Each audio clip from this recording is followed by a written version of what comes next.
Welcome to Seasonings. This is the first in a series of presentations of CLIMAVORE and Jameel at the RCA. A quick housekeeping note, as you may notice, tonight's lecture is being recorded. So my name is Danny Burrows and I am the project manager, and it has been my privilege to also be the director of care with CLIMAVORE for the last 8 years. In our work, we sit with the painful and indigestible realities of the dominant industrial food system.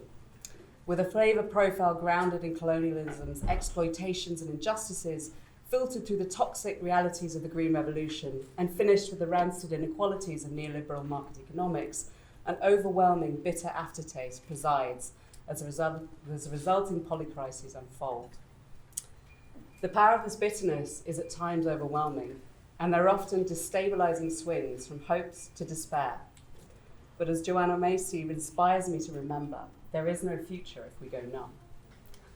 So taking inspiration from her work, I just want to take a moment with you all to make sure we're all here in the space together. So for those of you who feel comfortable, I invite you to close your eyes, and we're just going to take a couple of deep breaths.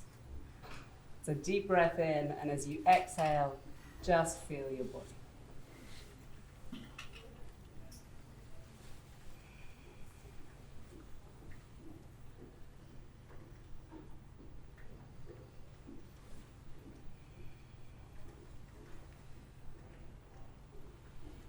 Enjoy it. Take one more.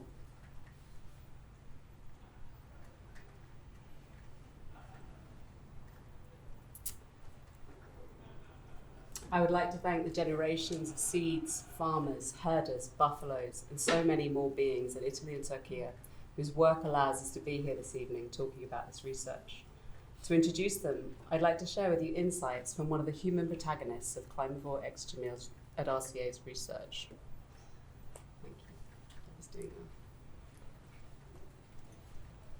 Jameel Hekimalu, apologies for the pronunciation if he hears this, is the Mukhtar of Archla village, located 35 kilometres outside Istanbul, where on the 1st of June, the third Buffalo Festival will be held. This is what it means to him. Of course we will listen to you. We will try to help you, and maybe we might even succeed, but only if you allow us to change your chemistry.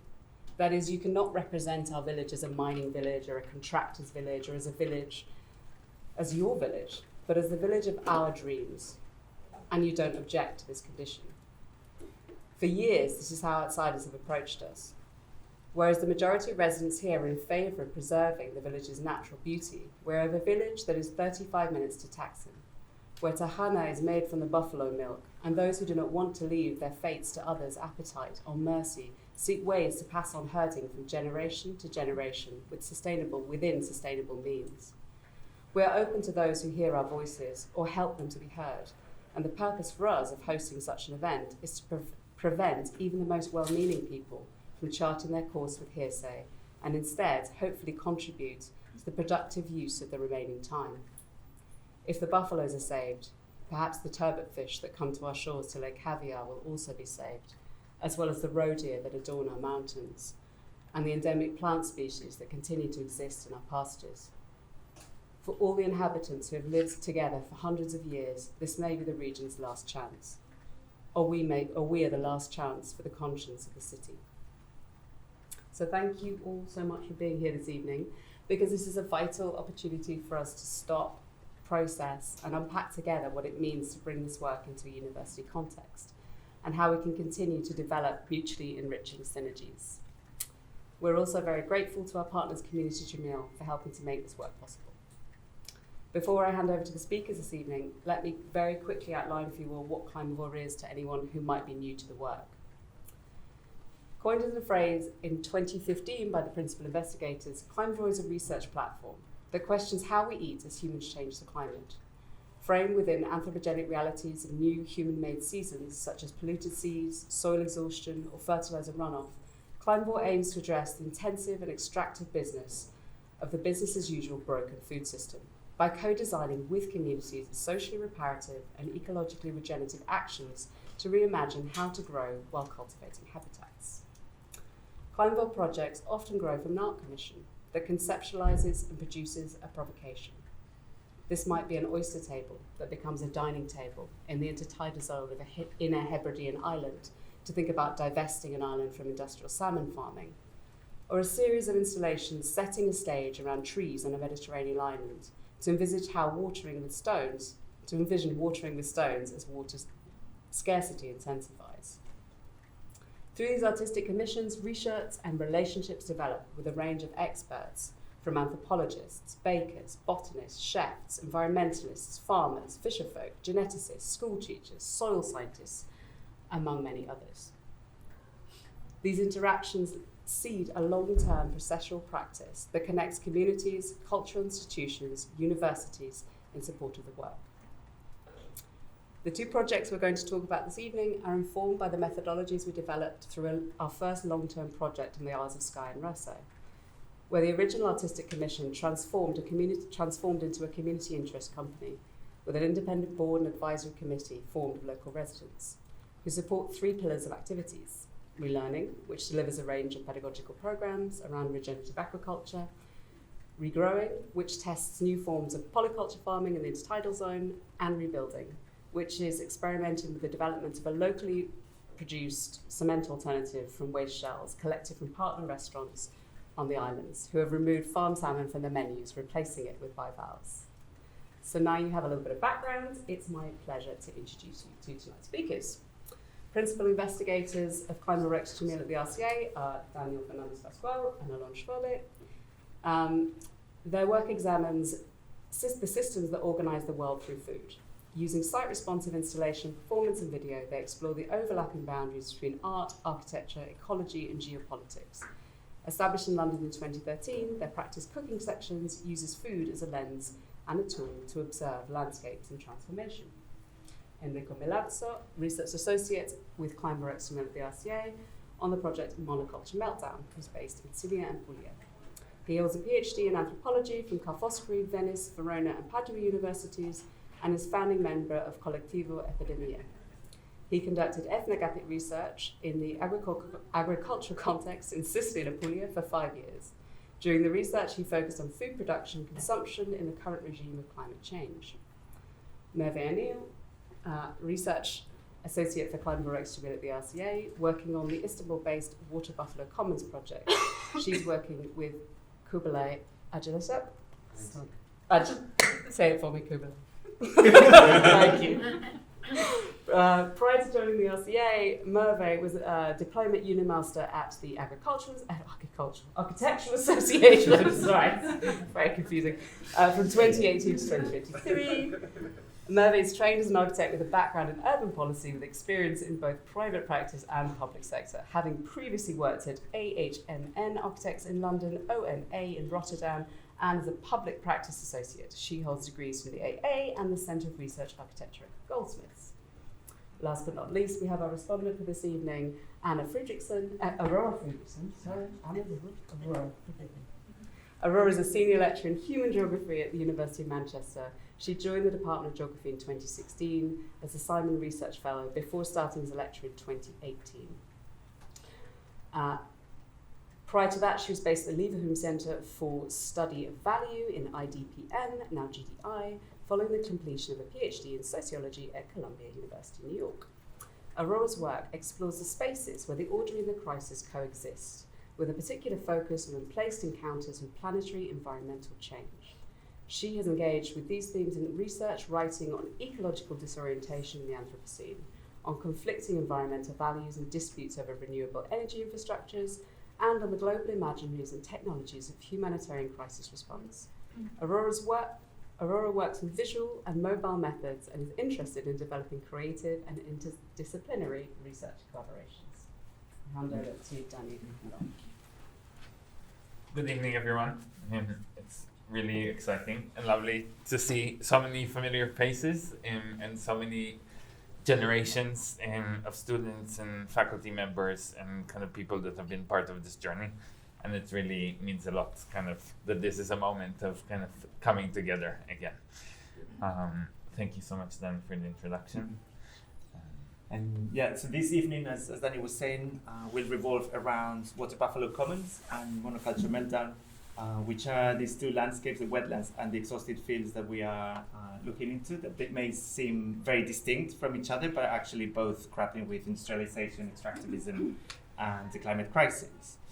So through multiple voices and perspectives, we'll be presenting these two projects as part of CLIMAVORE x Jameel at the RCA that grew from commissions that we started as cooking sections some years ago that we wanted to continue in the long term. And they follow the work and methodologies we learned in Sky, as also Daniel was mentioning, but using also new forms of action that can be applied towards cultural shifts, both in Turkey and southern Italy. In 2015, we imagined CLIMAVORE as a research framework that investigates how to eat as climate changes and as humans are changing the climate. Through different iterations, we trace new ways and human-made seasons and how they are blurring the lines between spring, summer, autumn, and winter, or rainy and dry periods. Instead, polluted seas, soil exhaustion, fertilizer runoff, and wetland draining are some of the new seasons metabolizing climate breakdown. We also began CLIMAVORE as a platform to reimagine, redesign, and decenter our role as humans in ecological networks, the structures we inhabit, shape, and digest. It is also our attempt to dismantle preconceived ideas of seasonality, opening up sensibilities at the end of seasons to grasp their impact on the built environment, while also shaping the architectures for multi-species cohabitation. The different projects we've worked on use design, architectural, and artistic methodologies that think from a metabolic perspective, connecting the many bodies who eat and are eating alongside the trophic chain. CLIMAVORE inhabits metabolic pathways, understood as the sequence of chemical reaction in living and non-living organisms that define what the world eats, how creatures devour one another, and more significantly, how we humans are being consumed. In this way, the resulting human-transformed spaces and species at all possible scales, from our guts to the edges of the planet, from soil bacteria and seeds to pastoralist roots, and to the commoning of knowledge. CLIMAVORE uses a range of tools, including these metabolic studies, to understand digestive systems across these multiple species and bodies, while mapping water and pastures that flood ruined terrains, as we'll hear in a moment. Also opening collective dining spaces as public fora, rethinking pedagogies and hospitality, reconnecting ecologies, learners, eaters, and cooks, identifying ancient seed oral histories, as Enrico will present in a minute, while also cultivating alternative seed distribution networks that use museums as living collections for exchange, and also while working with lawyers on new spatial and legal frameworks, and much, much more. The work at CLIMAVORE x Jameel at RCA started in spring 2023 as a 3-year research initiative to advance these two projects focused on drylands and wetlands, continuing in the season of wetland disappearance and the season of drought. This includes the continuation of the work that was originally developed in Istanbul for an exhibition at SALT back in 2018, and then continued during the Istanbul Biennial back in 2021. All of this work has been done in collaboration and in support of buffalo herders outside Istanbul that are shaping one of the biggest draining and terraforming projects happening in the world at the moment, where a landscape is being transformed in order to construct a shipping canal 4 times bigger than Panama's. In southern Italy, where we researched ancient typologies of garden and underground canals, we started a project back in 2018 in Sicily to understand for a Manifesta exhibition and biennial. They're looking at built microclimates around citrus trees. We try to understand how to water without water and how to emancipate communities and plants from water and drought. And both projects, Water Buffalo Commons and Monoculture Meltdown, trace these different metabolic pathways across species and species. And in the case of Istanbul, we have been rethinking the role those water buffaloes and their companions are kind of having in understanding also the new ecologies that are thriving on the ruins of a mined landscape. And at the same time in Sicily and Puglia, we are advancing different cultural and legal frameworks around the rights of seeds and the rights to seeds in order to allow also farmers to commercialize their own heritage drought-resilient seeds that at the moment are not allowed to do so.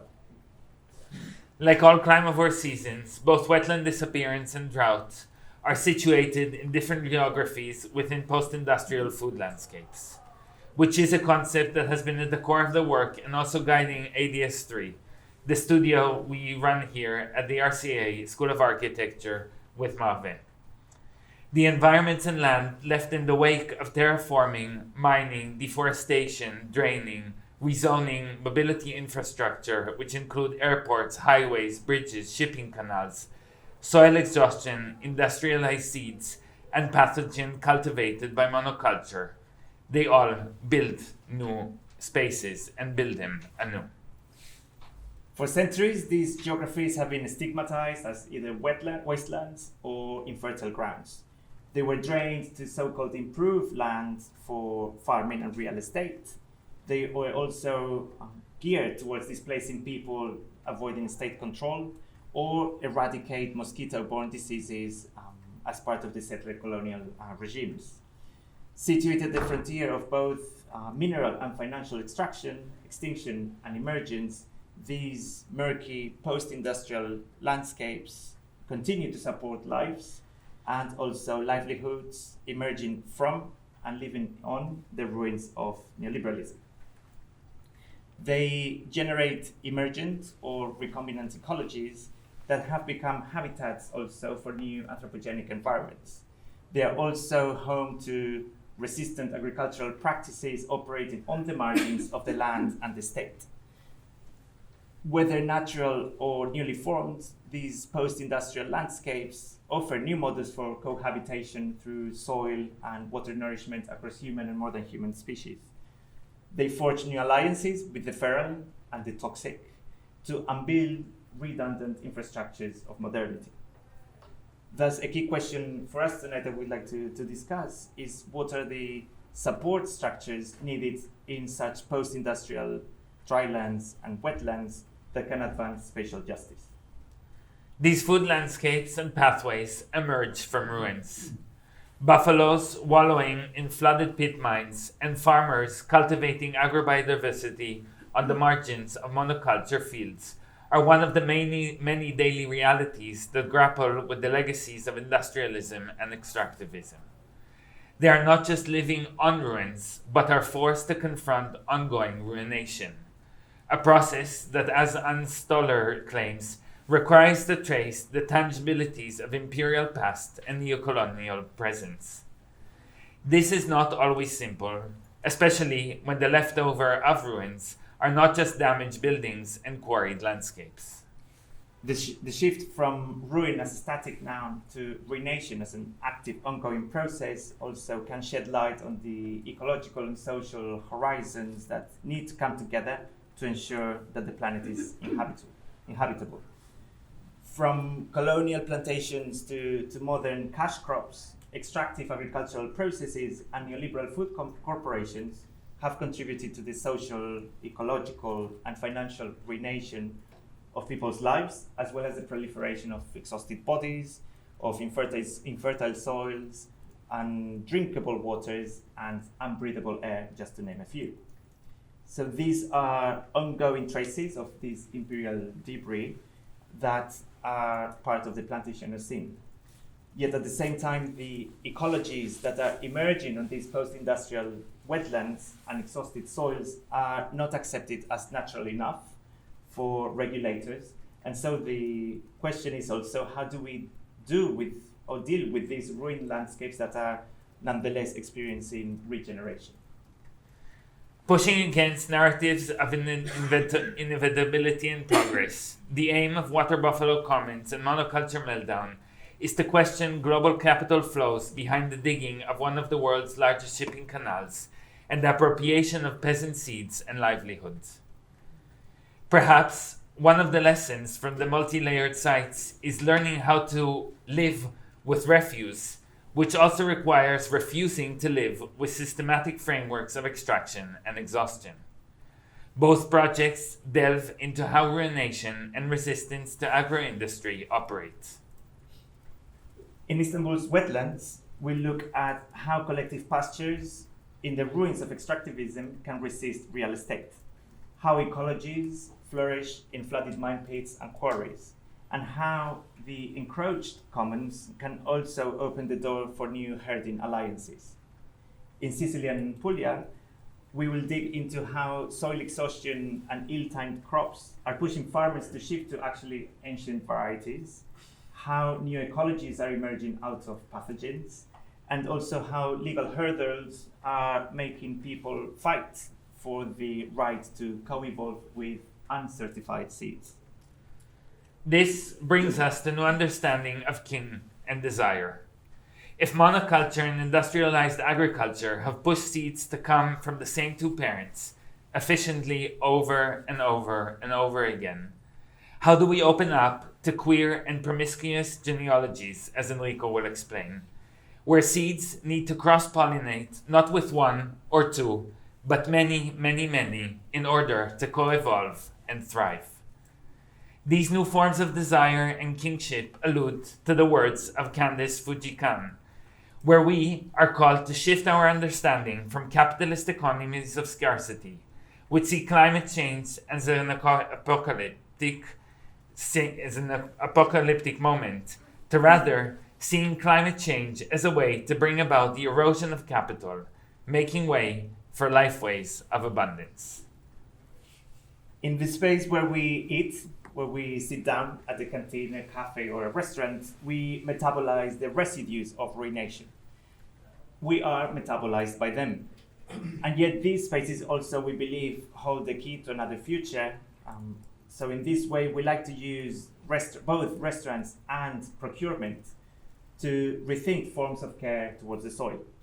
Restaurant is a word that originates from French bouillon restaurant, which was a restorative soup that was served in establishments in the 19th century, intended to warm and nourish people's bodies. And we believe that the restaurant in the climate emergency, alongside all the school canteens, common diners, collective kitchens, and so many other feeding spaces in museums, culture and education institutions, can also become a place not only to nourish people's bodies, but also planetary ecology at large.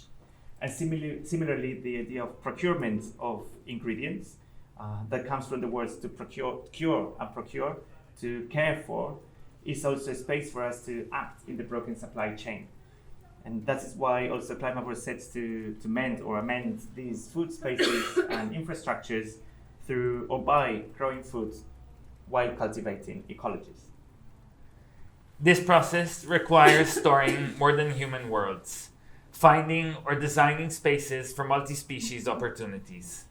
As Anna Tsing and Sophie Chow demonstrate, storing is to look into critters and communities that have found ways to survive and thrive on the ruins of intensive food production landscapes and the legacies of extractivism and monoculture plantations. At the core, for us, is how we think beyond preservation and conservation, building towards alternative microscopic, bodily, local, planetary, and interstellar alliances. Last October, we organized the first CLIMAVORE assembly in Rome, establishing links along the food chain in order to bridge the ever-growing gap between culture and agriculture. For time immemorial, agriculture and culture were one, but the culture of the earth has been for the culture of people as well, over the past centuries has been split further and further apart through a metabolic rift. And it is now well evident that the ruination of culture and ecology go hand in hand. And so the assembly that we held in Rome brought together a diverse set of voices, working against the grain to contend and question our collective role in addressing that broken food system, but also to imagine other possibilities or other possible worlds, to reconnect appetite with fields and metabolism with the underground. Through a range of CLIMAVORE public fora, festivals, and other forms of assembly, we work to put commoning into practice, rethinking land usership and common grazing corridors, as well as collective resources such as self-reproduced drought-resistant seeds. Perhaps this is one thing spaces of culture and museums can afford us, and that we would like to push forward, to create a space for the future in the present. This evening is such a moment when we come together to think with buffaloes and seeds, with militant herders and cultivators, to expand knowledge networks that share and build new alliances. Now, let us be led by Marve to follow the buffaloes as they roam to secure the last common pastures at the northern edges of Istanbul. Thank you.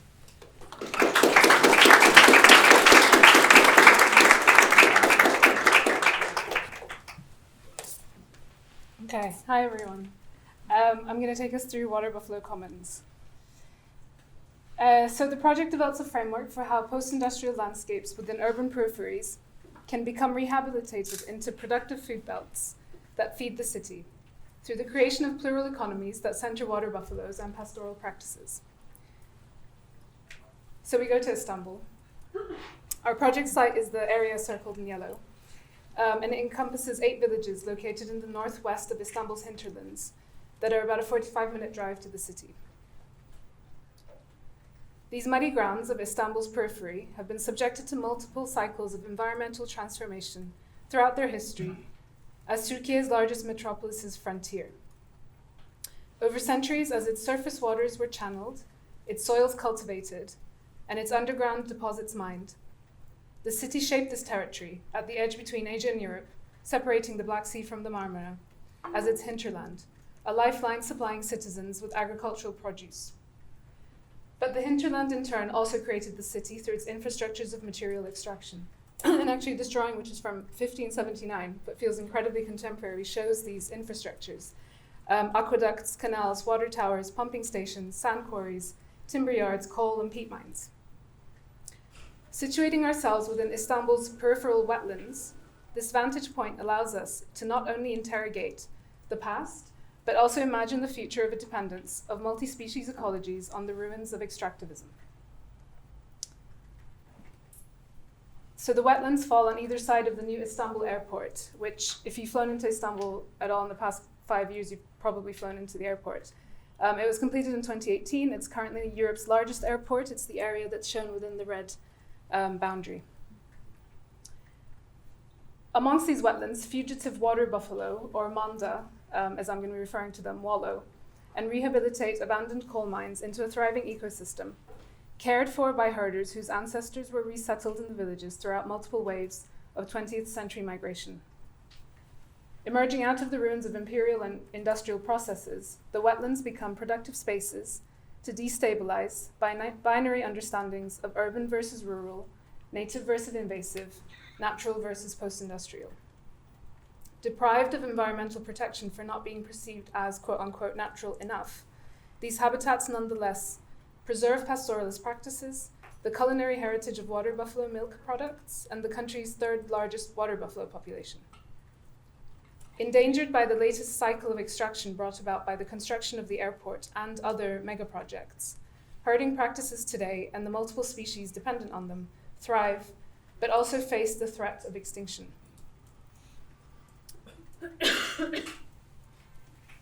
So looking at Ottoman archival maps of the area, we can see a dense network of freshwater rivers and streams traversing the landscape. From this map, for example, from 1917, the majority of which are no longer present. By the late 19th century, this abundant waterscape has become one of the main sources of drinking water for the city. Tarkos water pumping station, so Tarkos Lake is the lake that's to the west of the map. Tarkos water pumping station was built in 1883, connecting the lake with the city center, the latest in a sequence of historic water infrastructures channeling fresh water to Istanbul dating back to the 4th century. By 1967, Lake Tarkos was included in a national inventory of wetlands, classified as a freshwater lagoon. However, it was never granted official status or environmental protection as a natural habitat and is no longer recognized today as a wetland. Throughout the 20th century, the region was terraformed by military presence and extractive industry into a sacrifice zone for the accumulation of private, national, and international profit. Military fortifications built during World War II against the threat of invasion follow roughly the route of the river that runs southward from Lake Tarkos, the unstable riverine ground providing the ideal natural border against tanks or armies struggling to traverse the mud.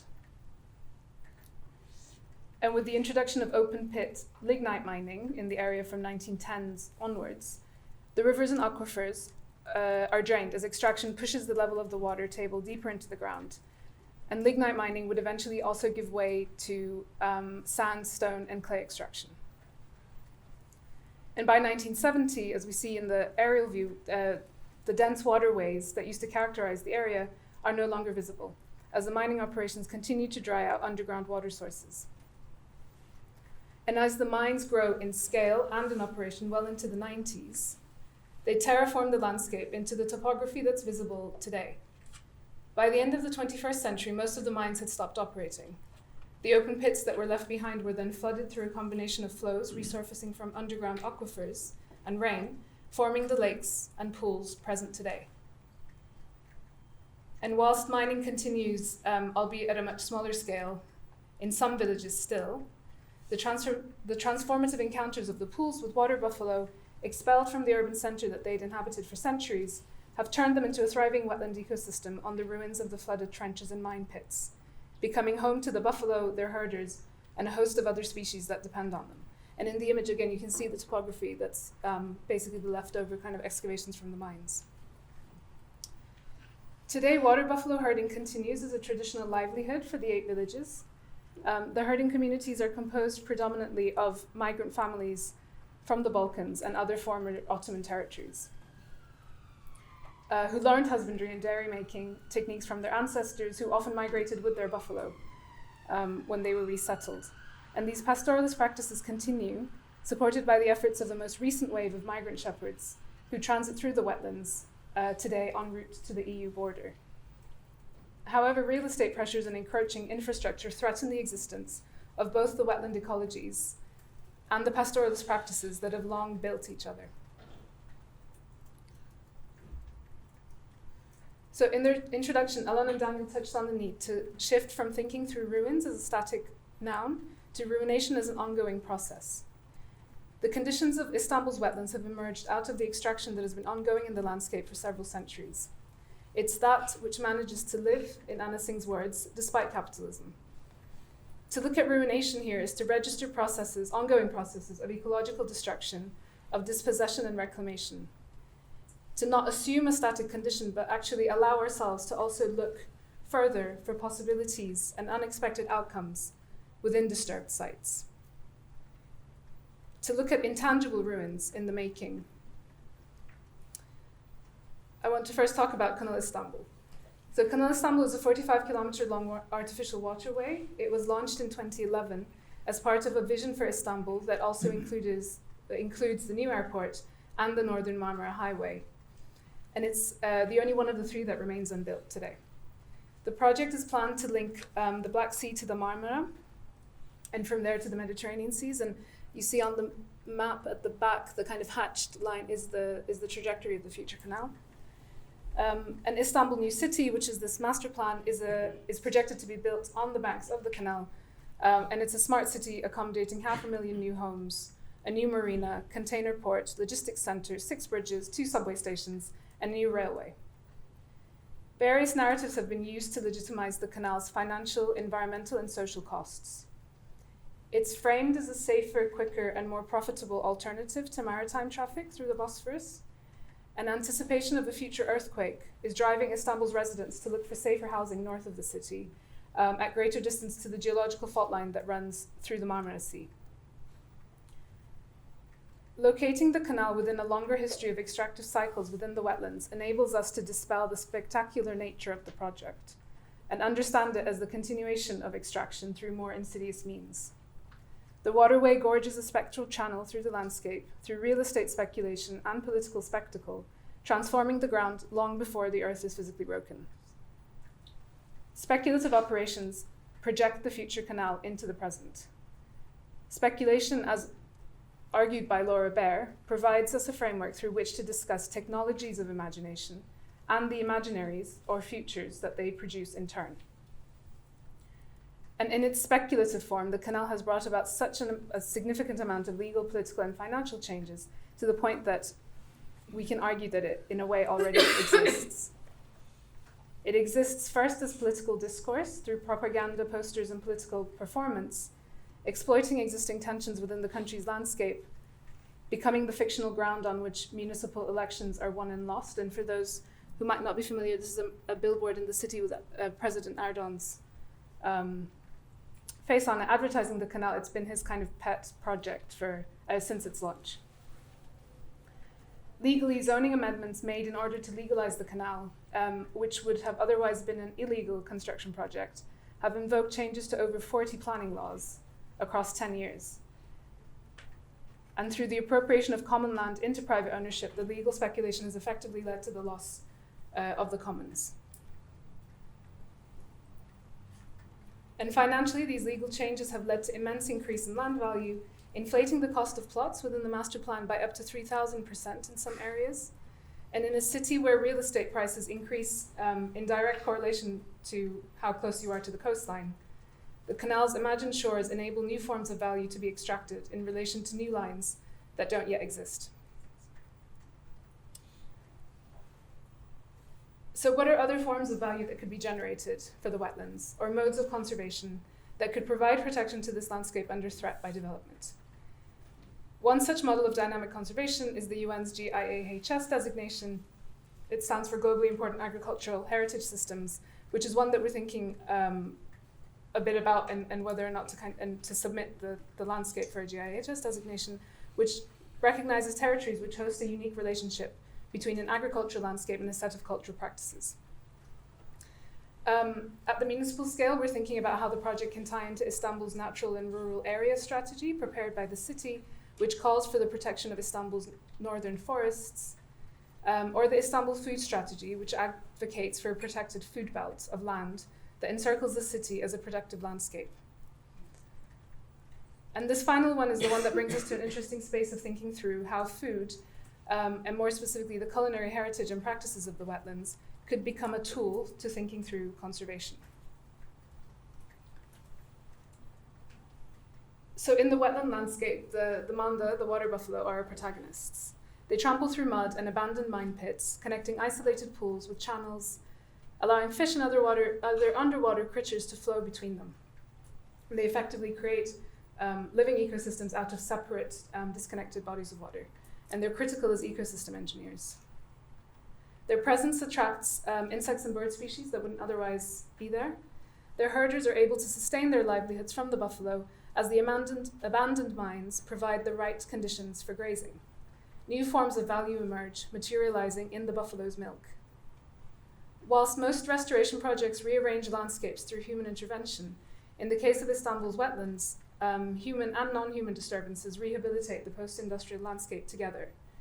The mines make the presence of the buffalo more likely, and in turn, the buffalo ensure the existence of the wetlands. Human buffalo entanglements in Istanbul are long-standing, and this is a picture, again from the Ottoman records, where archival records date the presence of water buffalo in the city back to at least the 1600s. They were initially used as load animals to help transport heavy goods. They were used in construction, and water buffalo milk became an integral ingredient of Istanbul's kitchens through the popularity of muhallebici's, which are traditional dessert shops selling buffalo milk puddings. And whilst even as late as 2012, buffalo were still present in the city centre, and this is very central for those that know Istanbul, and no longer looks like this, unfortunately. Rapid urbanization has pushed them further out towards the northern wetlands as their last refuge. And their numbers today are dwindling as herding is pushed to extinction. So in 2022, CLIMAVORE launched the first annual Manda Festivale, which means Water Buffalo Festival, as a methodology in reclaiming the pastoral commons, not as pristine natural sites, but as a crucial part of the post-industrial landscape.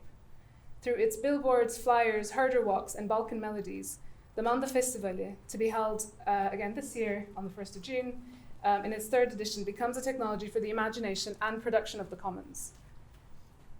Coming back to speculation, if we are to understand the term as a set of dispersed actions that cumulatively labor to bring the future into being, the project asks, how can we subvert the practice to generate value for the commons rather than for private gain?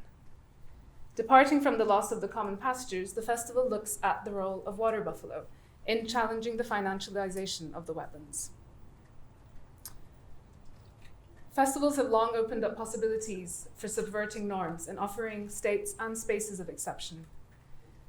The Manda Festival centers metabolic interactions between Istanbul's wetland environments and its buffalo.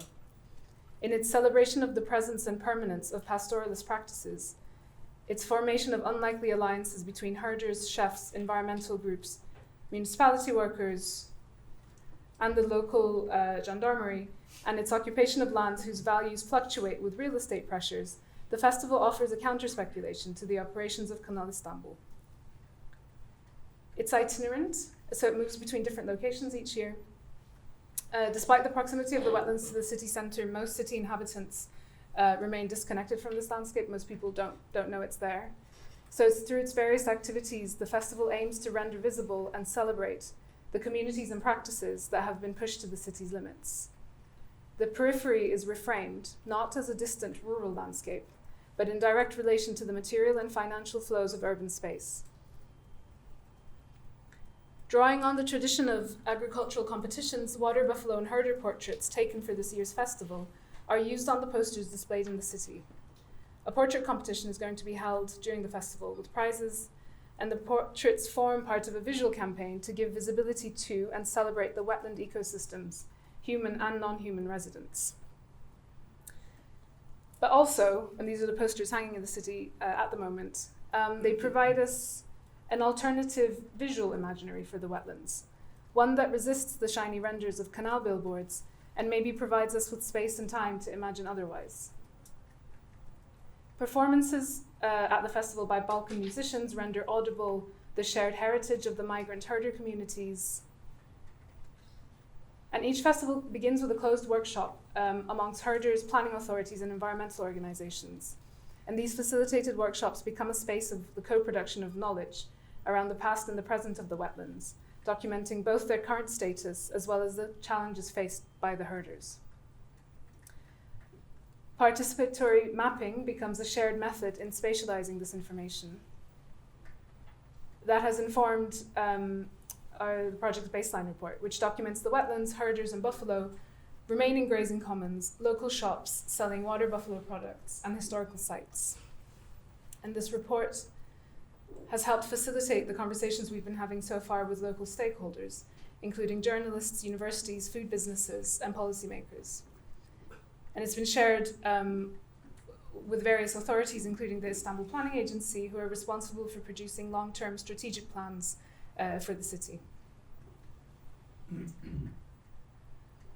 So during the festival, walks are organized around different themes related to the metabolic interactions taking place within the ecosystem. These include walks on birds, on flora and fauna, regenerative grazing, forest ecosystems, and walks led by the herders themselves. And these provide the joint purpose of both communally occupying the landscape, the landscapes that are enclosed or under threat of enclosure, at the same time as becoming a method of embodied knowledge production. And outdoor water buffalo milk tastings provide forums in which knowledge around traditional recipes can be passed on. The festival aims to provide a cultural platform for work that's been happening on the ground long before our involvement for many years by various activist and community groups, and at the same time as building new political alliances by highlighting commonalities between environmental rehabilitation, food justice, and conservation of culinary and cultural heritage. And food markets organized at the festival platform and enhance networks of local producers who are still continuing to grow in Istanbul. So panda diplomacy was a form of soft power used by the Chinese state, where pandas were gifted to other nations as a diplomatic gesture of friendship to soften the image of the communist authorities. And for us, the water buffalo become effective allies in the fight against the land speculation that is threatening the wetlands. In a climate in which environmental movements are continually suppressed, to speak about the disappearance of Istanbul's water buffalo and their culinary history is to speak around, instead of about, the environmental destruction of Kanal Istanbul and other mega projects. It's to practice a Manda diplomacy that centers the figure of the buffalo as the protagonist of a future imaginary. And so I have on the screen some more photos of the herding villages. These were taken by Deniz Sabuncu, who's the photographer that we've been collaborating with on the portraits. And I could easily spend the rest of the lecture just talking about these images, which are beautiful and document life in the wetlands today. But I wanted to dwell on them because I find them also very powerful in resisting a vision for the city's hinterlands that takes real estate development and infrastructure construction as inevitable, that claims that there is no place for a vision for the city in which herding and urban life coexist, because it does. And what would be really helpful to think through today with everyone is how we could think about the format of a cultural festival as a place, or as a format that creates a space in which an alternative imaginary for the wetlands are jointly crafted and enacted. And then, against financial speculation that exploits images of the future to generate real estate value, the Manda Festival seeks to collectively craft an alternative, non-extractive future. And we speak about it as the first act in the reclamation of a herding commons, which envisions Istanbul's wetlands to be publicly owned and collectively used, resisting land speculation, enclosure, and extractive practices, while conserving pastoralism through ecologically regenerative means. The first step in a broader commoning process of transforming food systems, conserving pastoralist practices, and rehabilitating disturbed ecosystems. Which brings us back to the muhallebicis. So I mentioned them earlier. Muhallebicis were the traditional shops selling water buffalo milk products. They were also key public spaces in the city. And so this is a photograph, for example, of one that was in the Grand Bazaar up until, I think, the 1960s. And these shops are slowly disappearing as access to water buffalo milk becomes more and more limited. So Çamur Alam, or Wallow Land in English, is a shop that we opened when the first Manda Festival was launched. And it's a contemporary interpretation of the muhallebici. It's a secondary space in the city that effectively complements the festival, but is also open all year round.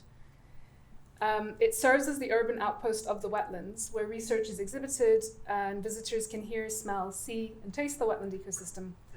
And it becomes a method to further research water buffalo milk as an ingredient, as a means of conserving and continuing its culinary heritage through collaborations with chefs, food businesses, and culinary schools. So with Çamur Alam, we buy milk from the herders that we're working with directly, and the team at Çamur Alam processes it and sells it at the shop as yogurt, as kaymak, which is a type of cream, or as the various desserts that are made from water buffalo milk. Its aim is to develop a line of products that will also be sold through other venues, and we're developing a network of food businesses in the city who will be working with us. And the purpose is to support the herders' livelihoods, with profits being funneled back to the wetlands. This framework hopes to combine the line of products with a stewardship body of herders who would eventually take on the production, and common herding corridors that connect the fragmented villages once again with reclaimed common pasture land. And to come back to how we started, Istanbul's hinterlands have always been crucial for the city's sustenance. And as these productive landscapes, the herders and their companion species face the threat of extinction in the face of unhindered development, in the face of real estate speculation and extractive industry, it becomes ever more urgent to protect Istanbul's water buffalo commons. Thank you. Thanks, everyone. I will pick up on what cooking section has opened, and so I'd like to tell you more about the context where we're working and what we've been doing after the October Assembly in Rome. So it is useful to start from the situation that is occurring, particularly in Sicily this year, which is drought, heavily conditioning the farming activities in the island. There is a sense of threatening emergency. In some farms, we already received the news that water will become unavailable for sure at some point, and it won't be available for agricultural purposes. In some parts of the city of Palermo, for example, the municipality has already started the cuts of water, but not in the center where there are B&Bs and restaurants. So the consortii are the authorities managing water for farming in Sicily, and they have also stated the conditions of the aquifer basins almost empty. It's raining a little during these days, last week, but it's too little and too late because most farmers already did not plant any vegetables for this summer. Drought was a clear reality already some months ago. Farmers avoided unfeasible undertakings like farming in 2024 Sicily. Also, as we'll see shortly, because they have seen what happened to their wheat.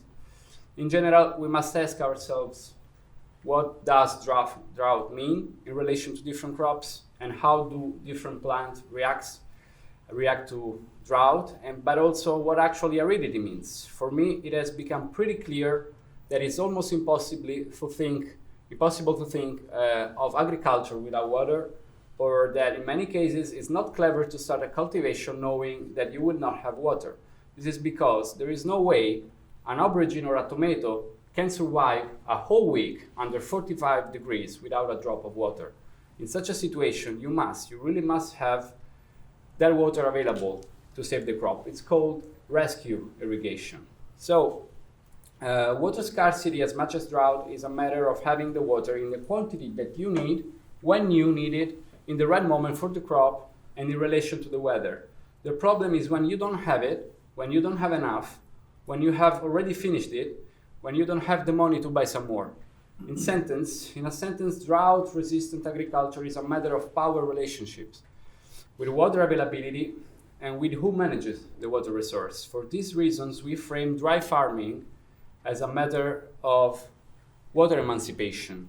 We have to start by asking ourselves, how can we reduce the need of water in agriculture? This image actually clarifies our assumption, belief, and practice. These are experimental fields of the University of Catania, but this is a common situation across Sicily.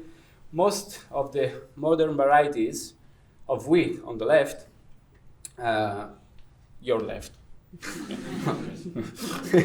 were not able to grow this year, becoming yellow and dry 2 months too soon because of the lack of rain. Still on the right, you have ancient varieties on the same fields, experimental fields of wheat, that have been capable of resisting the lack of water. This is the extent of how farmers can emancipate from water. Locally grown and co-evolved wheat represent a resource for farmers to reduce their dependence from water. While modern varieties of wheat have been already cut as hay, heritage Sicilian varieties of wheat on the right, even if we must be honest, they are not doing great, are going to be at least a little bit productive because their heritage already knows harsh and arid conditions. It's in their genetics. And that's the point. Plants that have known drought in the past have adapted with the soil, the climate, the insects, and the human farmers' communities to specific conditions. Now they're coping better. And the important thing, they are able to keep adapting. So you can imagine the damage when drought hits non-arid regions. As Italian Minister of Agriculture, Lollobrigida, pointed out, he said, making all of us very angry, likely drought this year hit Sicily and the south of Italy. Jokes aside, it meant that the farming in the south of Italy is not actually as relevant or as productive as the north. And it's okay if it's lost. But that's because southern agriculture is not as dependent on water as the intensive northern crops. That's why even a serious drought in Sicily does less harm than what happened last year in the north, Padania, where farmers were totally unprepared. People in these southern regions, like Apulia and Sicily, where our project takes place, have always or often farmed without much water, and the result is that the degree of agrobiodiversity and the degree of adaptiveness of the local vegetables is to aridity. Agrobiodiversity has the most significant role in farming in unstable circumstances and in marginal territories. Drought is just one of the circumstances. Friction of terrain, by which we mean ups and downs in the land, the Sicilian mountains, stony and harsh plateaus of Apulia, all these lands were not actually really interesting to modern agriculture, because controlling nature in these environments was not and is not easy. The only way of farming in these places is coping with the environment, not controlling it. And that's the result of the farming tradition and farming communities. Agrobiodiversity is the result of adaptation and coevolution, something that we wanted to frame as coevolutionary mutualism. Plants, humans, soils, insects, climates, stones have found a way to sustain each other, even in human agriculture, but one that is very far from the agro-industrial reality. Rather than transforming the environment around the plant, in fact, we should rely on the capacity of the plant to adapt to the environment. Our project, Monoculture Meltdown, is based on these premises. We want to find a way to make adapted, locally grown, and evolved seeds that I will now refer to as peasant seeds, and we want them to circulate. At the moment, we need to find a new legal framework to make this happen. We probably found one. The only way, probably, is by using cultural institutions, just like museums, to take legal responsibility framing the circulation of seeds among farmers as an art project. If a farm wants to access varieties that have adapted to drought, how do they do it? Where can anyone find drought-resistant varieties in commerce? At this time, the selling and circulation of peasant seed is not allowed. That's why we believe it is the time that culture supports agriculture. If there's something culture can do, is to use its own legal framework to make drought-adapted seeds circulate and reproduce. The reality in modern agriculture is the standardization of seeds. Farmers simply buy plants from authorized plant nursery or the seed from seeds companies. Seed companies, even the smaller ones, produce standard seeds that work amazingly. That's the truth, but only for as long as the farmers transform the environment around the plant in order to create the perfect condition around it. That's why, for example, monocultures of wheat produce seasons of soil exhaustion, because soils are treated as neutral containers, fertilized artificially and chemically, following seed companies' guidelines, instead of working with the soil, with the entities living in the soil, as a living ensemble. The same happens for vegetables, especially in greenhouses. It's been decades since seeds of any kind have long-term relationship with the soils and the climate of the places where they are actually grown. Again, seed companies create standard seeds that are good as long as you make them comfortable where they are planted. We know that what this approach means: over-controlled human environments, monoculture, expelling trees from the fields, producing soil erosion and floods. The need of water for these very, very needy seeds and spoiled crops necessitates the exploitation of underground water, resulting in saltwater intrusion in the aquifers. The abandonment of land that could not be mechanized, a practice that is made possible, the mechanization of agriculture is made possible by selection in seed genetics, created marginal crops that are ignored and that every year they burn intentionally and unintentionally. But please remember that these marginal lands are the lands where the servants were allowed farming. And for this reason, they still hide there the local agrobiodiversity, especially fruit trees. It would be nice if they didn't burn down every year. So we decided to work along 3 directions. The first, reproduce seeds, working with 20 farmers between Sicily and Apulia, we are work with them since the CLIMAVORE assembly to share seeds, to research seeds, recording tips to face summer 24, and to be able to produce food, but most importantly, to produce a lot of peasant seeds. Second, we are cooperating with museums in order to create a different seed circulation system, to create an alternative seed market that allows peasant seeds to be legitimate when they are passed from a farm to another. Also, museums have facilities, labs, tools that agroecological farms could really use. And three, working with an international association and farmers, we are advocating for the rights of seeds and the rights to seeds towards a transformation of regional, national, European laws, for example, maybe through a popular legislative initiative. We don't have time to go into the specifics of the laws that create this and allowed and that made this agriculture the most common, the modern agriculture, and specifically that made standardized seeds production. Let's say that it started with a law in 1971 after the creation of European Economic Community. Nowadays, there are a few European and national laws on agrobiodiversity and seeds that were meant to enhance the seed freedom for farmers, but these very laws have been now used very recently to introduce new risks in peasant agriculture, like the new GMOs and the risk of appropriation of local varieties by multinationals. Back to the project. The drought nursery project is based on collaboration with the farmers. They selected vegetable seeds of many, many kinds that have been circulating unofficially, that are under threat of disappearance, most importantly, that already have a strong relationship with the local environment. Is this the characteristic that makes them suitable for drought farming? Any seed that is locally grown in such a context has an increased and an incredible potential for aridoculture. This is one of the principles of agroecology implemented in each one of the farms of the project, and with all these varieties. All the plants must, above all, rely on mutualism with other species. In some cases, the plants won't literally have any other kind of human help. A self-produced seed relies on its own capacity to look for alliances in the soil and in the air. So these are the leading characteristics of the long list of seeds. Sorry, I got lost. Yep. And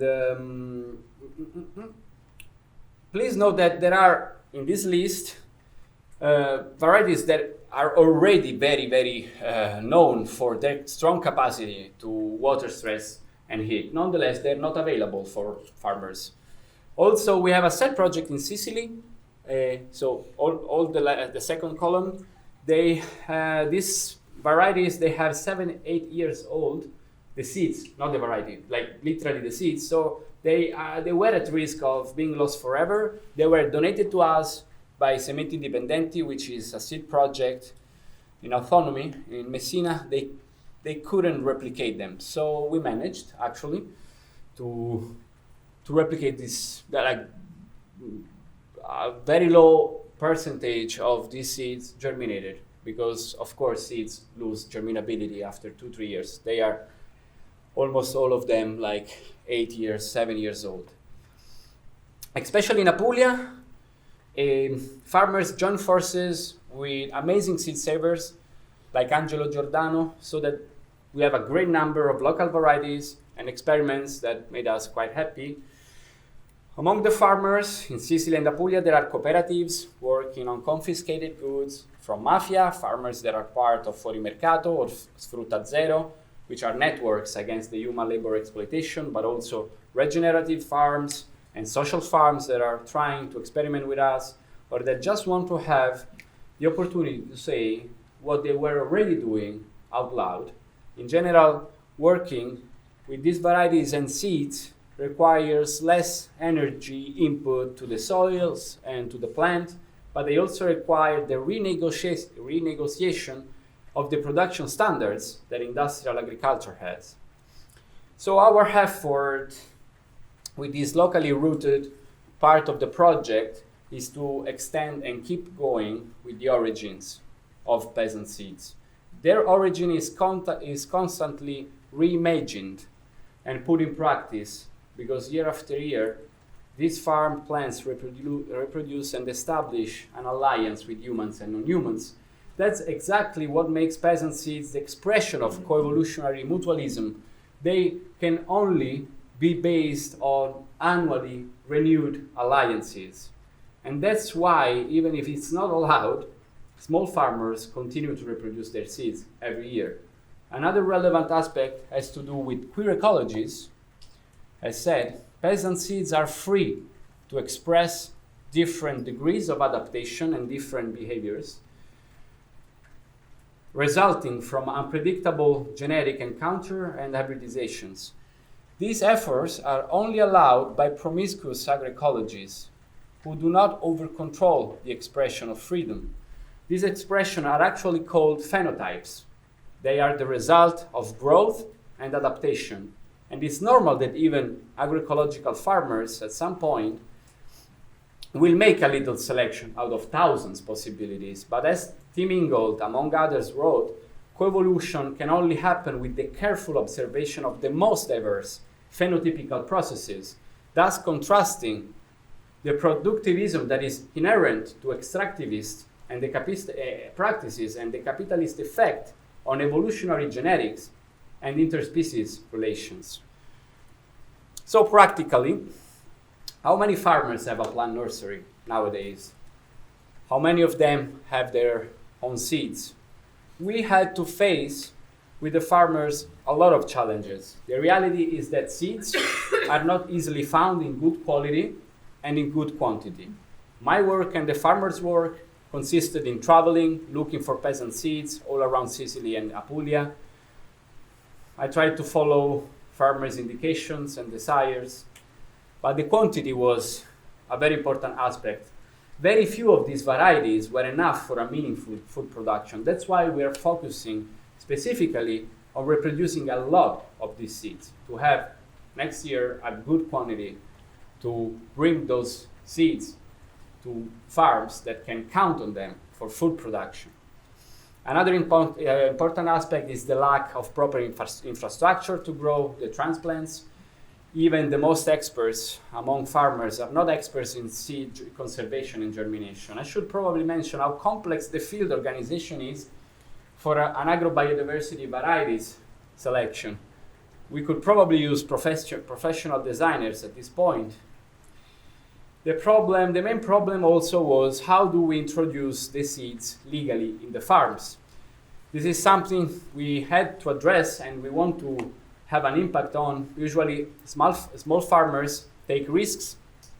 They have to use tactics put them at risk, like faking certification, faking the seed's origins, asking for exceptions. But that's the most common way, the cunning, to keep exchanging local seeds. Most of the time, these practices qualify as civil disobedience. So we wanted to act on this.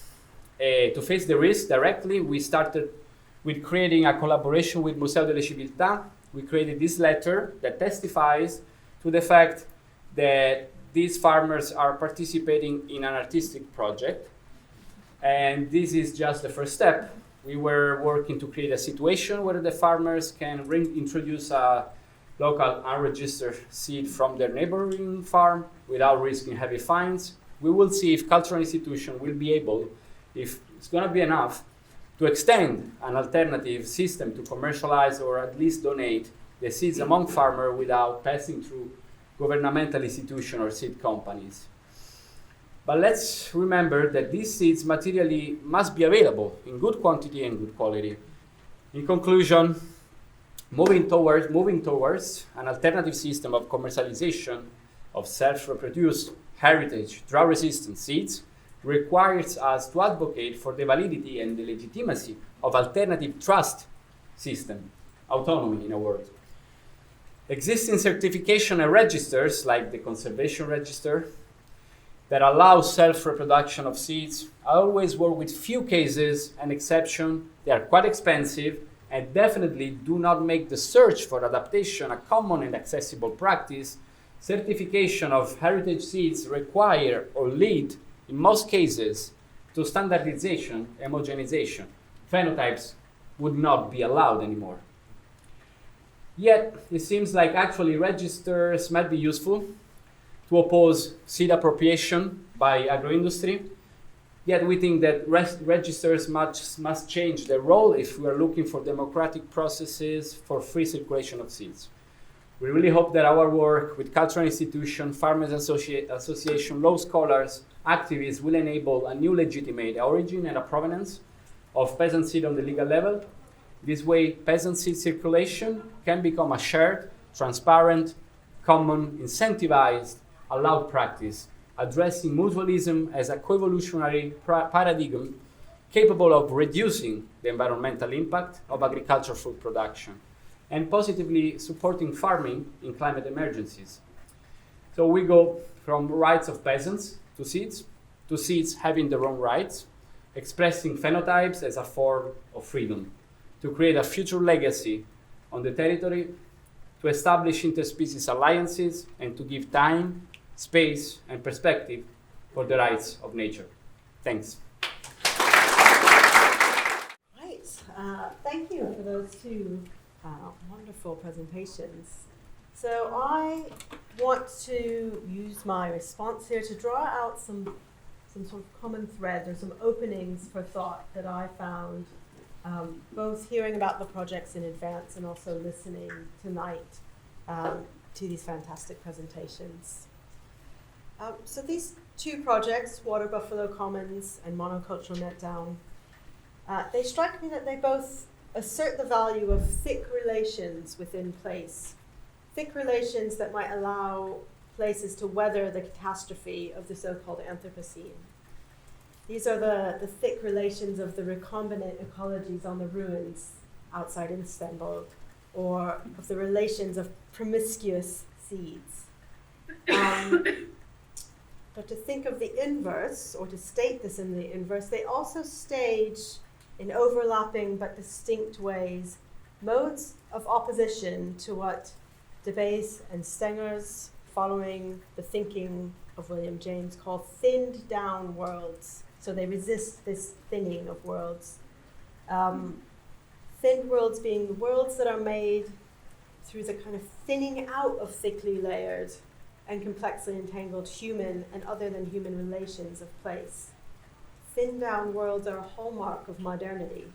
They're forged through the ruination of human and other than human relationships in pursuit of progress, in pursuit of development, always more, always kind of these shiny buildings in Istanbul, monoculture crops that can withstand these things. So throughout the 20th century and even longer, ways of being in relation that are specific to places, including the tending of herds that shape and are shaped by these ecological specificities of the landscape, and the cultivation of crops and agricultural practices that are specific to local weatherways and patterns, have been steadily replaced by the replicable relations required for global markets. And so instead of these complex, place-specific, thick relations, we find increasingly the thin relations of global commodities, which depend instead on making things the same, making things scalable. So scalability is a term from engineering, but has been sort of conceived or reconceived by Anna Singh, who was mentioned earlier, an anthropologist. She sees this as something that emerged through the plantations of European colonization, through the radical reduction of the complexities of place, the establishing of monocultures through the violent subjugation of human labor, and the ecocidal raising of complex ecologies to sort of make the plantation system on which colonial capitalism is built. So replacing diverse crops and practices with monocultures also replaces generations of practice and shared ways of knowing in place, replaces these with uniformity. So fields that are irrigated to achieve predictable levels of moisture, regardless of external conditions, or crops that are dependent on the application of chemical fertilizers and pesticides to protect against exhausted soil or the proliferation of opportunistic life in the vacuums created by biodiversity life. That's one form of uniformity that we saw in the monocultural meltdown project that's being resisted in the water buffalo commons. You see a kind of form of scalability through the drainage of wetlands. And of course, as sort of touched on earlier, the draining of wetlands is quintessentially Anthropocenic practice, or practice of the Anthropocene, a way of making land itself scalable, a mode of terraforming that has brought ruination to entire worlds and diverse relations around the world, replacing them with productive land for agriculture or infrastructures needed for the circulation of global capital. Draining wetlands creates the certainty of categories that modernity demands, clear delineation of dry land and waterways needed to build infrastructures for circulating commodities globally in the global marketplace, including this kind of artificial mega canal for the mega shipping containers that sort of move goods around the world. So in these kind of thin relations that we're left with in this kind of late capitalist moment, only things that can be made the same across time and space, those kind of commoditized crops or sort of global cities that mirror one another, only these things that become interchangeable and thereby exchangeable are assigned value within this way of seeing. Conversely, things that are not amenable to commensuration and exchange, so those things that can't be made the same, are not seen properly through this lens of global colonial capitalism. Their value is obscured or erased. And it strikes me that these two projects we heard about tonight are urgently protesting this way of seeing things. They're showing us the value of that which is not and cannot be made commensurable across space and time.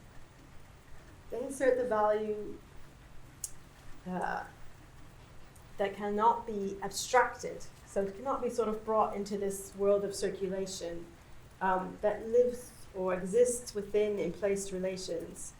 It disturbs ordinary modes of production and consumption through deep engagements with place. And critically, they show that place values have persisted within these places despite efforts to erase them. So I think that's a critical point that we see as well. So when we talk about the kind of move of global capital to erase things, to make things the same, it's important to recognize too and to draw forth the practices that remain, the sort of modes of resistance that have persisted at the sort of literal and figurative margins of things. At the same time, the projects don't simply amplify inherited relations of these places, but they intervene in them. They refigure them as starting points for new systems of value that are capable of meeting the proliferating challenges of the present in rapidly changing climates that we have today. So in this time of anthropogenic environmental destabilization across multiple Earth systems, of which the climate is just one, of course, the inadequacy of modernity's way of seeing and making value is increasingly apparent, and I think these projects really show that to us tonight. As climates and seasons change at increasing and increasingly unpredictable pace, as the irreversible losses of extinction accumulate, scalable systems of production are exposed as frail, unable to adapt to changing contexts despite ever-increasing technological fixes and the exploitation of labor and land. So retelling and re-listening to stories, so the stories, the histories of cultivation, ways of relating within complex foodways, opens up new ways of being in relation, invites a re-thickening of worlds that is more than just a facile recreation of old ways. So that's not what these projects are doing. showing that practices and ways of knowing and being in relation that are tied to place are not, as sometimes assumed, only backward looking. In fact, in the face of multiply unfolding environmental catastrophes, these projects are also looking forward. They can, as these projects do, invite an engagement with multiple unruly temporalities. They draw in different times and places. They draw in the fragments of what was or what might be as resources for navigating the fraught relations of the present. Despite its inherent globality, the changes of the Anthropocene themselves are not universal or uniform. We know that they instead sort of refract through the specificities of place to unfold in irreducibly multiple times. So the effects of climate change, of biodiversity loss, of toxification, we all know are not the same around the globe, despite being a global phenomenon. Different places experience different vulnerabilities and risks in relation. Recognizing these refractions of planetary change through place allows us to step outside the tunnel vision of onrushing planetary apocalypse, often how we imagine the effects of climate change. It opens up space for reflection and for careful thinking about the multiple, always in place present of shifting ecological relations. In their resistance to the scalable values of global modernity's circuits of production and consumption, these projects are not themselves scalable. That's another striking thing I found about them. They don't offer us generalized solutions for what is to be done everywhere. They do not provide an instruction manual for other places and other foodways. To do so would be to replicate the logics of modernity's thinned down worlds. And so I see that as a real value in these projects, the resistance to the kind of scalable solution to these problems. Instead, they bring us into encounters with place. So as Kathleen Stewart and Lauren Berlant write, encounters are not shortcuts to the truth or revelations of realness, but sometimes encounters stage a high-intensity tableau of ways things are or could become. Sometimes strangeness raises some dust. So water buffalo commons and monoculture meltdown raise dust in the way they not only bear witness to loss, but fight against it, staging new possibilities for seeing value within the re-thickening of these worlds. They look to the past not to reify its ways, but instead to draw it into encounter with the present precariousness of places and lifeways that are under threat, to generate new ways of imagining value and adapting for livable futures. So I want to sort of end with a question which maybe can be returned to in the conversation to follow. But one thing that I've been thinking about within these encounters with place, the projects were presented beautifully and so full of kind of hope and inspiration, but I wonder what tensions might have occurred as well. It struck me when working with places that there's also difficulties in these encounters and negative affects when places under threat turn sour, or people don't agree, or people feel that they lash out or exclude outsiders, for example, are all sort of things that I've encountered in work on place. And I wonder what tensions or exclusions or kind of frictions, I suppose, you might have found in your own work in these places as a way of thinking through, and how you've also addressed those or kind of met those challenges. Thank you. Thank you, Aurora, for the beautiful reflections. Yeah, it was, as you were speaking, also thinking about, we hadn't thought about it that way, this idea of re-thickening or what is thin or what is thick. So it made me also think, what is that boundary line? How would we define it?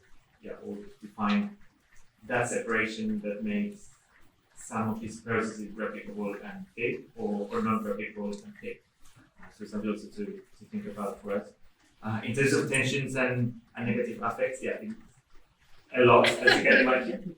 And I think also we, perhaps going back to the project with we've been doing in Skye and Brassey, where there is quite present is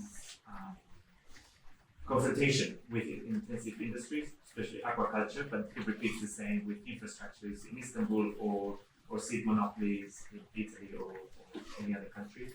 Is also how to perhaps use hope in that way as an antithesis to confrontation or antagonism. So that does not solve the problem, but perhaps that has, in a way, allowed to use these future possibilities where no one can potentially disagree on, where no one is against shells because everyone likes shells in the case of Sky, or drought-resistant varieties also, like everyone likes it.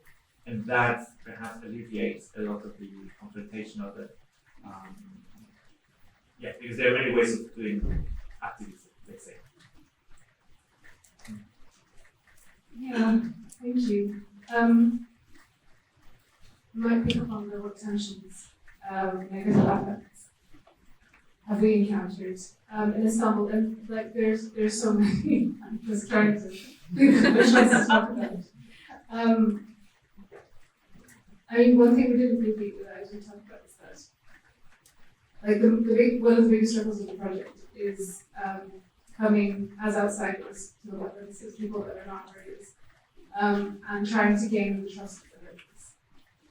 And I mean, that work was already, it's the project's been going on for a while, and so those relationships had started to be seeded, but a lot of the work actually so far has been in kind of trying to build these networks, trying to build trust, to be honest, with the herders. And actually, that kind of tension, I think, has also informed a lot of the reasons why we've chosen the strategies that we've chosen. For example, the reason that we decided to kind of focus on trying to buy milk from them and kind of produce these products. And in the meantime, Kuga and I have actually become like yogurt salesmen. So we actually kind of like go to different restaurants to try and sell yogurt and stuff. It's because we realized that, the easiest way to kind of gain their trust is to actually show something in return, and show kind of some sort of compensation for their efforts and for their time with us. And so actually kind of buying their milk. So just to clarify, the herders in Istanbul sell raw milk. Nobody processes it themselves, whereas the value is actually in the processed product. So they sell to wholesalers who buy, at a value, and then the wholesalers go to the city and sell the milk at double the value. None of that value gets funneled back to the market. So what we've been trying to do is think of ways to funnel that back. And we have this kitchen staff, we have chefs that we work with who process the milk, turn them into products, and that economic lifeline has been a way of establishing trust.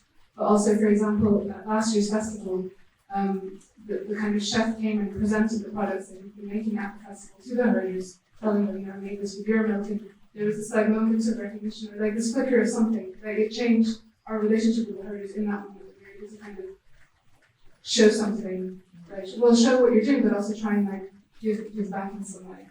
But the kind of building the trust is still going. Many of them don't want to sell to us because they see it as risky. They have a kind of wholesaler that they sell to who buys all of their milk. So to ask for a small portion of their milk, they don't want to destabilize other relationships that they have.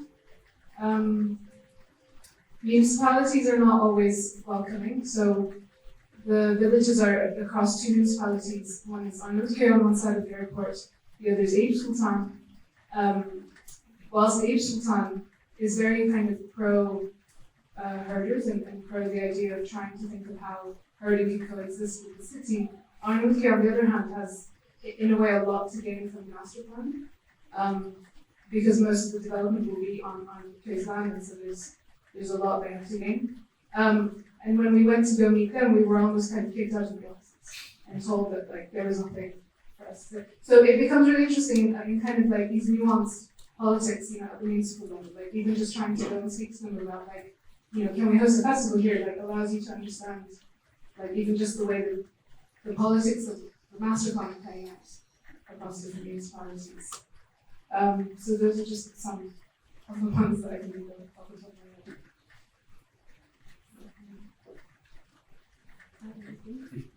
Thanks.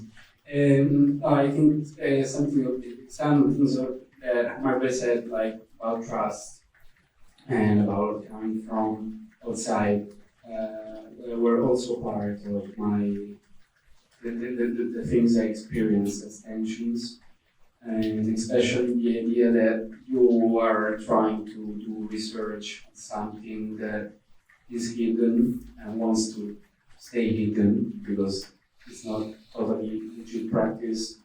And it's not only like that, it also has a moral value because doing things like reproducing seeds, like in general, agricultural practices are very heavy, are really like you get really tired, and like it's very important to put these people on another level with respect to any other farmers, in my opinion, like for the kind of sacrifices that they do. And you need to find a way to respect that, to reflect that, to make this visible, if they want to make it visible.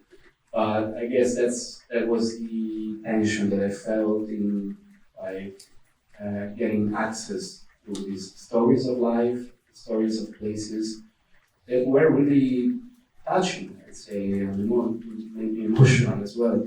But this, for example, reflects in the matter of prices, especially when you have an ecological farmer that doesn't make high prices, and then you have another agricultural experience who actually make higher prices. So how do you value the difference? Well, how do you say to the farmer who actually decided to earn a little more, because it's fair, of course, that I prefer to work with the other farmer because he has class and makes his food more accessible. That's a kind of tension, but yeah, I prefer to choose farmers who made food more accessible. I don't want to judge the others.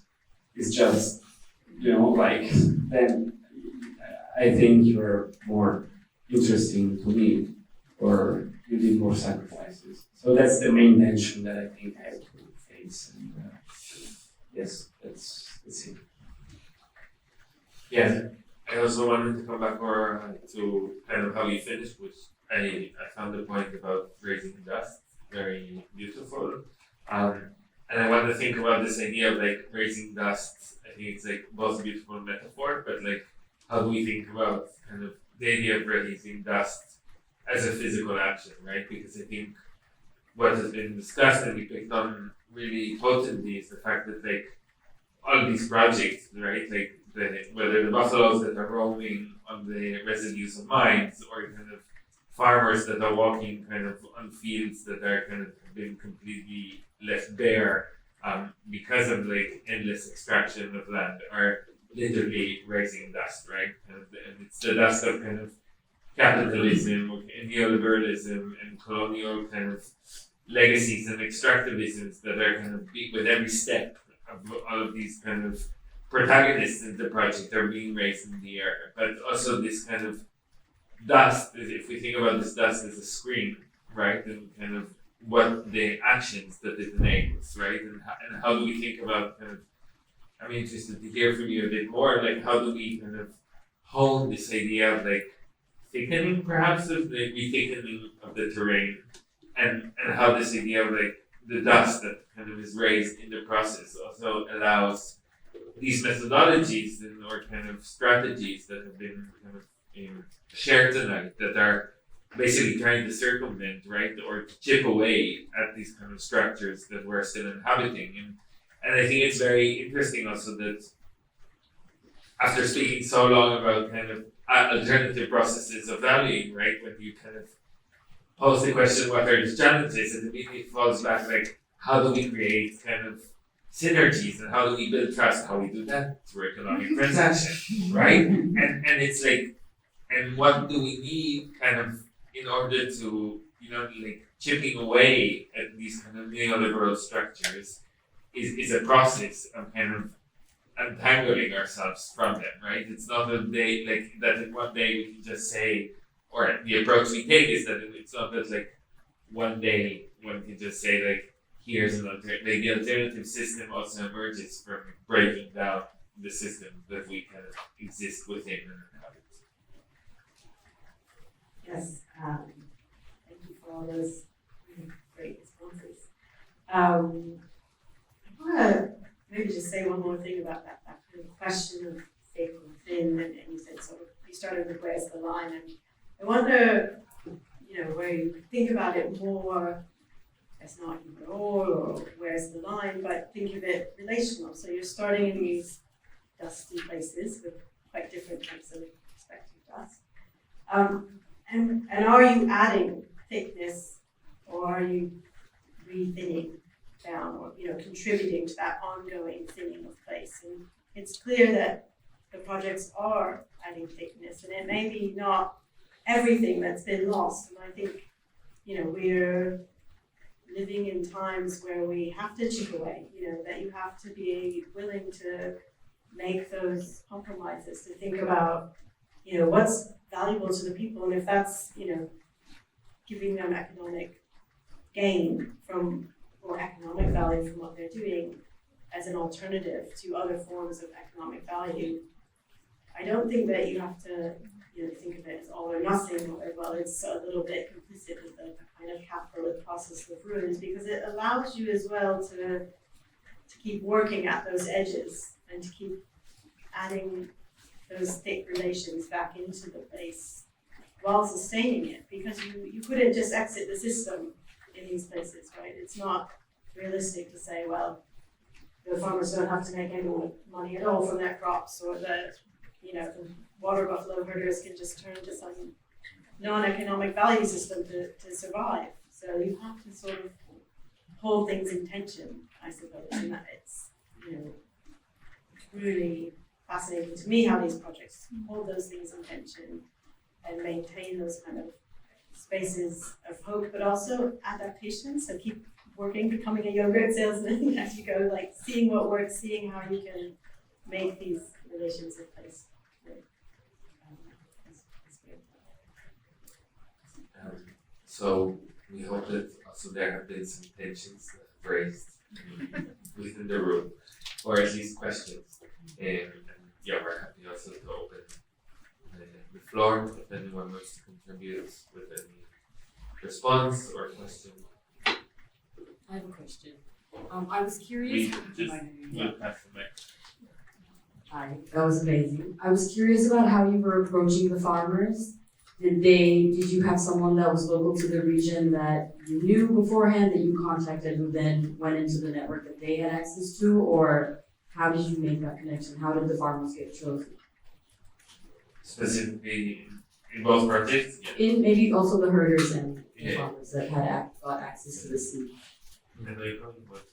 Sure. Thanks. Well, my previous experience of research, I was for a couple of years in Salento, which is one of the main regions in Apulia where we have farmers, and also for the PhD research, I spent 2 years in Sicily, and I've been there always with farmers, and planting garlic. yeah, no, I mean, I've been doing a lot of time with the farmers, and again, it's not like I chose the most specifically my best contacts as friends, but rather the ones who were already working and had already the intention to create a seed autonomy, those who were part of existing networks. So also another tension was to find new farmers that were not already in my network exactly for this project, because my previous research was not exactly on this. For example, I knew a lot of wheat farmers, and we are not working with wheat. So I had to expand a lot and it was a lot of personal relationships and just being there, I guess. I don't know. Yeah, for us it's a bit different because we were not embedded in the herder community, but it's just a lot of field work and a lot of time spent there. And could be diagnosed regularly, at least kind of twice a week.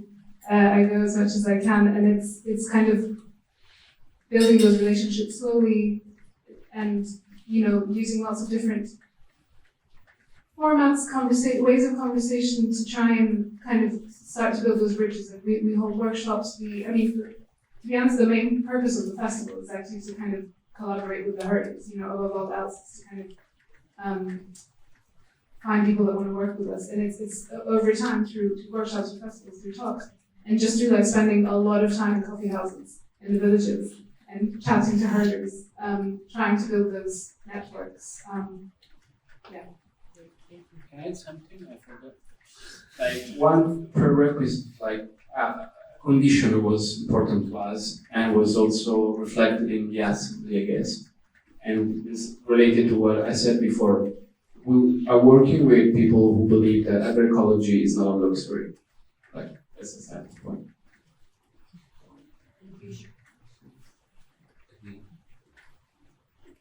More questions?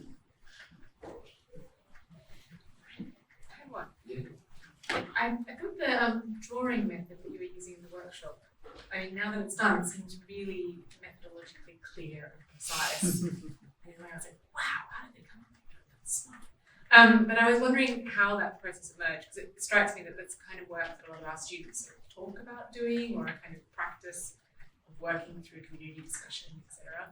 But it seems that each project has a kind of very bespoke methodology that is particular to the community. But it looked really refined, and it seemed to have a really clear relationship to the research.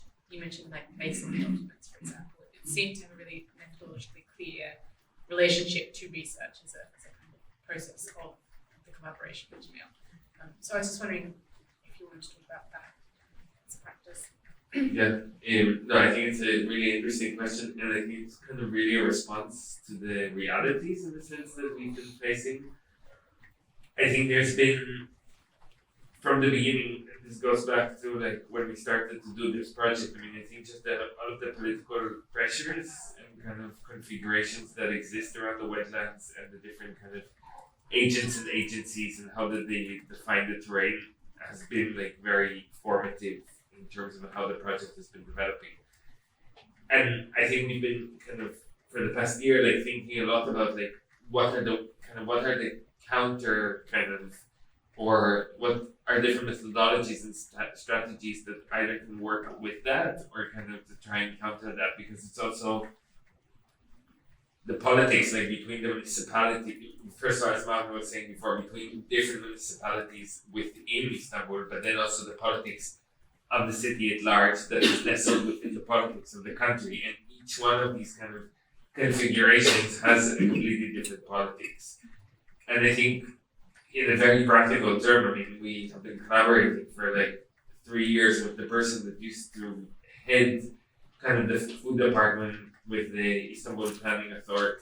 And he was a very kind of progressive, visioning kind of person. And he was writing a document basically for the food policy for 2050 for the city. And I think that was very inspiring for us. Okay, there's an opportunity to really feed into kind of a process or to be in direct dialogue with such a process, and how to kind of generate a certain knowledge, produce knowledge that will be able to be tangible for herders and for municipality workers and for policymakers that would kind of transverse that space. And I think that is kind of where this idea of a base, this is why we made a baseline report. It was in a direct response to the fact that there was a certain need there to do that. I think in the case of Italy, then it becomes something completely different, right? That it requires a much more subversive kind of methodology that kind of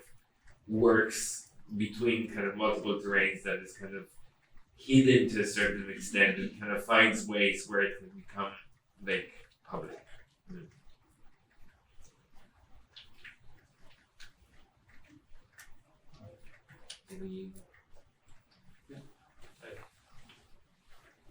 Thanks a lot. I was fascinated by how both presentations sort of showed how agriculture could be thought in relation to heritage.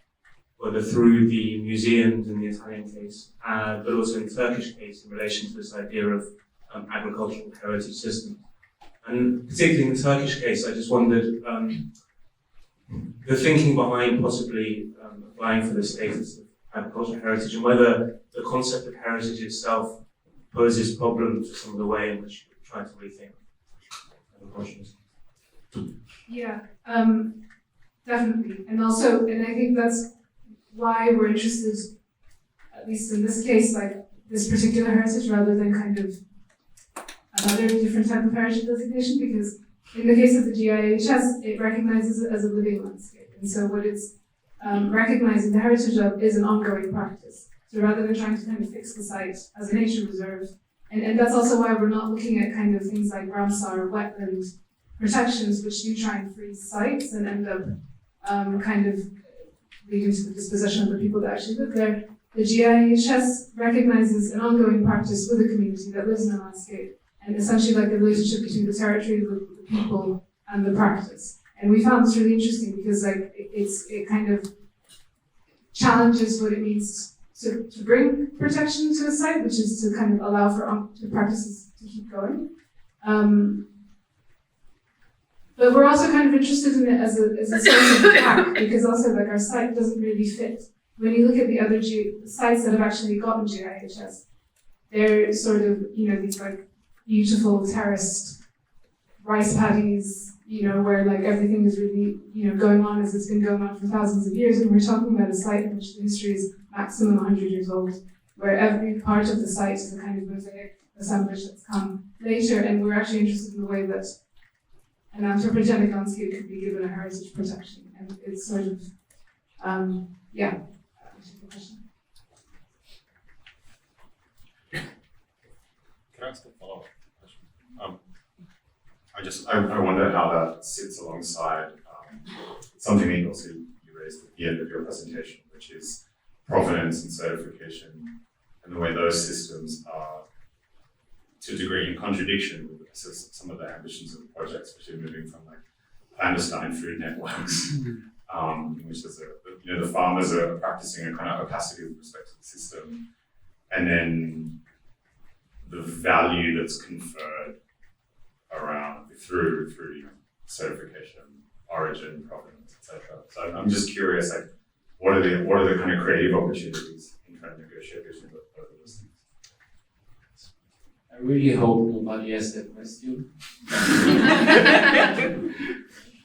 No, I think it connects, of course, with what I just said. I think the very idea of right, and as well as heritage, could be problematic. I mean, I'm fine with the idea of rights of nature until we don't start measuring ecosystemic services and giving economic values to those, for example. But also, we need tools, I guess, to fight inside the rules of this world. We really like loopholes in those. And also, meanwhile, we are working a lot with the material and metabolic level. So I think we do our best to balance and to have our priorities. I think that this certification problem is pretty much something that worries me, because many farmers, expert farmers, they say it's really the only way to prevent agro-industry from appropriating and labeling goods that are actually seeds that are actually should be not a property, of course, but like that are related to a specific territory. I don't know. The fact is, for example, also if you think about local names, the use of local names, like can I call this tomato the name of a town, which identify a product, even if I farm it in another town. I guess these are commercial problems. I feel like there is very basic movement in agroecology, which really doesn't really care about these commercial purposes and about legality or illegality, and really goes to the bone of these, let's say, expressions of coevolution. And I think for me it's relevant that a part of this is put into a safe network. And I guess that the less this network is interested in commercializing, the safer these genetic resources are. And also, the more free they are to keep evolving in different pathways. Now, in commercial terms, I feel like we're going towards a good direction in having the possibility to experiment with names, like you can say Pomodoro di Pachino cultivated elsewhere. Like it's just a little names, like changing a few sentences, something that is not allowed. That would be enough. Like last time we met this farmer who, with, let's say, different methods, got this giant garlic from Tuscany.